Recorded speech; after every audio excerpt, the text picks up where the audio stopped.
इमरान खान साहब का ताज़ा बयान कि अगले 3 महीनों में पाकिस्तान एशिया में सबसे तेज तरक्की करेगा और जो महंगाई वगैरह ये सब कुछ खत्म हो जाएगा, चीजें नॉर्मलाइज हो जाएंगी। इससे क्या होगा? मतलब जिस तरह से हम काम नहीं कर रहे हैं, ना ट्रेड के ऊपर, ना इकोनॉमी के ऊपर, तो मुझे लगता है कि सारी दुनिया जिससे हमने पैसे पकड़ रखे हैं, वो हमसे अपने पैसे वापस माँगेंगे और पैसे ना देने की सूरत में हम आगे-आगे भाग रहे होंगे और दुनिया हमारे पीछे-पीछे भाग रही होगी।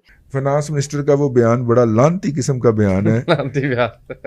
ना सिर्फ कि उसके ऊपर लानत बल्कि उसके मोटे होंठों के ऊपर भी लानत। भला क्या कहता है जी कि यार वो आटे डबल रोटी और दूध के ऊपर जो है वो टैक्स की एग्जम्पशन के लिए हम IMF से गुजारिश करेंगे। ओए होए, यार वैसे हद है डूब के यार। मर जाओ। यार अगर ये करना भी था तो ये कहने की क्या लोड़ थी? वो कोई हमारी इज्जत रहने दिया कर यार, हम मोहल्ले में कोई मुंह दुखाने जो गिरा है यार।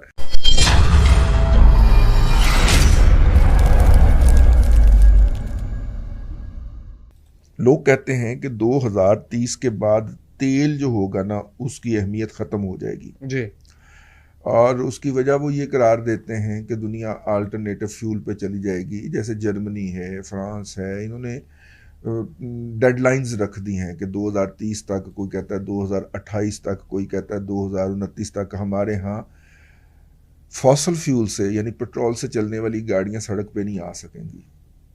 ठीक है जी। उसके लिए ये मुझे कल कायल करने की कोशिश कर रहा था कि जी आप गाड़ी बदल लें और इलेक्ट्रिक ले लें और नहीं वो नई गाड़ी लेने। मैंने कहा नई गाड़ी जो है, दुनिया जो होती है वो अपनी टेक्नोलॉजी का स्क्रैप हमें देती है। तो अब ये जो पेट्रोल से चलने वाली गाड़ियों के प्लांट धड़ाधड़ पाकिस्तान में लगे हैं, मियां मंशा ने लगाए हैं, वो तब्बा साहब ने लगाए हैं और भी 4-5 पार्टियों ने लगाए। ये क्यों लगाए? ये प्लांट वहाँ पे अबेंडन हो गए हैं मेरी जान और हमें दे दिए गए हैं। वो इलेक्ट्रिक पे चले गए। टेस्ला देखें क्या कर रहा है, वो माइक्रोसॉफ्ट के साथ मुआहदा कर रहा है। हम भी बंदूक लेने जा रहे हैं। जो पूरी हमारी फोर्स है ना इस वक्त, उसकी जो मौजूदा G3 है वो हमने रिप्लेस करनी है। अच्छा जी। ठीक है, और हम जो है वो तुर्की से परचेज कर रहे हैं। पैसा बड़ा है ना। सही है। व्हाट्सएप पे कहना इन्ने पैसे भेज दो, जो नहीं भेजेगा वो गद्दार है, मोदी का यार है। और इसको साजिश के जरिए हुकूमत से उतार दो। ਜਿਹੜਾ ਅੱਗੋਂ सवाल करेगा भाई ने आप बना लो, OPF POF ਨੂੰ ਅੱਗ ਲਾਣੀ जे है उत्थे बना लो, उनसे टेक्नोलॉजी ले ले। वैसे बात चली है कि जनाब पायन कि हमने 5 लाख खरीदनी है तो 1 लाख आप दे दें, बाकी 4 लाख बनाने की टेक्नोलॉजी दे दें। टर्कश इसके अंदर अभी तक हिचर मिचर कर रहे हैं। अब की करा मैं यार, डिफेंस से 5-6 आर्टिकल पढ़ बैठे। लेकिन आप अपने शहजादे के कबालात देखें। जो हमारा वजीर आजम है, एक तरफ बैठा हुआ प्यूटन, एक सुपर पावर का हेड, दूसरी तरफ है MBS, ये बीच में जाके कहता है मेरी 20 रुपए दे साइकिल। ये वहां से भी मांग के ले आता है, उसकी कैपेबिलिटीज नहीं चेक कर रहे। नहीं सर इसका तो और आगे कहता है बड़ा आला पैकेज मिला है। अड़ाला पैकेज मिला। अगली बात, पावर डिवीजन ने यह भी कहा है कि जो प्रोजेक्शन थी ना एक्सचेंज रेट की, वो 171 रुपए के $1 के एवज थी, जो क्या बढ़ गया। तो लिहाजा बिजली की कीमत भी बढ़ेगी और ये IMF के साथ डील का हिस्सा है। इसके अलावा फाइनेंस मिनिस्टर का वो बयान बड़ा लानती किस्म का बयान है। लानती बयान। ना सिर्फ कि उसके ऊपर लानत बल्कि उसके मोटे होंठों के ऊपर भी लानत। भला क्या कहता है जी कि यार वो आटे डबल रोटी और दूध के ऊपर जो है वो टैक्स की एग्जम्पशन के लिए हम IMF से गुजारिश करेंगे। ओए होए, यार वैसे हद डूब के मर जाओ। हद है यार। और ये सॉवरन स्टेट का फाइनेंस मिनिस्टर है यार। मुझे आप पे बहुत गुस्सा है। शौकत तरीन साहब मेरे सामने ना आइएगा, हैं अगले कम से कम 2-3 हफ्ते मेरे सामने ना आइएगा यार। अगर ये करना भी था तो ये कहने की क्या लोड़ थी?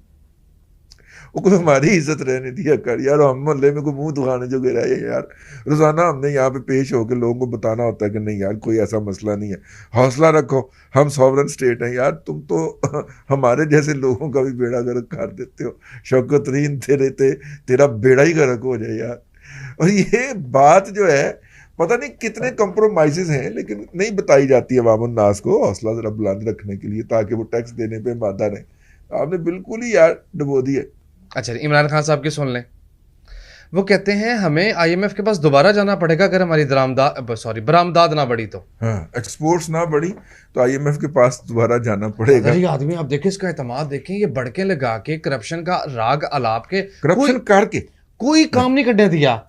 बड़के लगा के करप्शन करके फिर करप्शन का राग अलाप के इसने आज पिछले 4 साल में दुनिया को पाकिस्तान को कोई काम नहीं करने दिया जी। और कितना धड़ल्लेबाज है यार। वो कहता सिर्फ जाके बकवास करो, मीडिया के ऊपर जाके बस यक यक यक यक यक यक करो और दूसरों के ऊपर हमलावर हो जाओ, उनको गालियां बको। ये आपकी कामयाबी है, ये इसका गवर्नेंस का मॉडल है। और जब हम उसके खिलाफ कहते हैं कि ये भौंकदा पे आ जाए तो लोगों को बहुत इतराज होता है कि आपकी जुबान बड़ी सख्त हो जाती है, आप उसे गालियां बकते हैं। और भाई वो रोजाना मीटिंग बुला के तर्जमानों की उनको कहता है कि जाके मुखालफिन को गालियां बको, अवाम को गालियां बको, ठीक है ना। तो जो गालियां बके यार, उसके जवाब के अंदर गाली ही बकी जा सकती है। इमरान खान साहब का ताजा बयान कि अगले 3 महीनों में पाकिस्तान एशिया में सबसे तेज तरक्की करेगा और जो महंगाई वगैरह ये सब कुछ खत्म हो जाएगा, चीजें नॉर्मलाइज हो जाएंगी। इससे क्या होगा? मतलब कोई तेल के कुएं दरियाफ्त होंगे या कोई मतलब आसमान से कोई चीजें गिरेंगी या कोई हमारे ऊपर मतलब कोई मुल्क ऐसा मेहरबान होने वाला है कि वो कहेंगे यार आपके सारे कर्जे वर्जे हम खत्म कर देंगे और आप मतलब अय्याशी करेंगे। लेट्स सी क्या होता है। आरजू से पूछते हैं, आरजू what do you think about this recent statement of mister prime minister Imran Khan? सबसे पहले बहुत शुक्रिया फखर कि आपने इनवाइट किया और इमरान खान साहब के स्टेटमेंट की आप बात कर रहे हैं। तो सबसे पहली बात तो ये कि वो स्टेटमेंट उनका शाम के 7 बजे के बाद आया है। पहले तो ऐसा होता था कि शाम के 7 बजे के बाद इमरान खान साहब अलग स्टेटमेंट देते थे और सुबह के 7 बजे कुछ और स्टेटमेंट होता था, जो कि अक्सर हमारे हिंदुस्तानी दोस्त भी कहते थे। लेकिन अब मुझे लगता है कि सुबह से लेकर रात तक खान साहब एक ही तरह के स्टेटमेंट देते हैं। जहां तक आपने कहा हम ऐसा क्या करेंगे कि सारी दुनिया पीछे रह जाएगी और हम दौड़ते हुए आगे निकल जाएंगे, तो बिल्कुल जिस तरह से हम काम नहीं कर रहे हैं, ना ट्रेड के ऊपर ना इकोनॉमी के ऊपर, तो मुझे लगता है कि सारी दुनिया जिससे हमने पैसे पकड़ रखे हैं वो हमसे अपने पैसे वापस मांगेंगे और पैसे ना देने की सूरत में हम आगे आगे भाग रहे होंगे और दुनिया हमारे पीछे पीछे भाग रही होगी।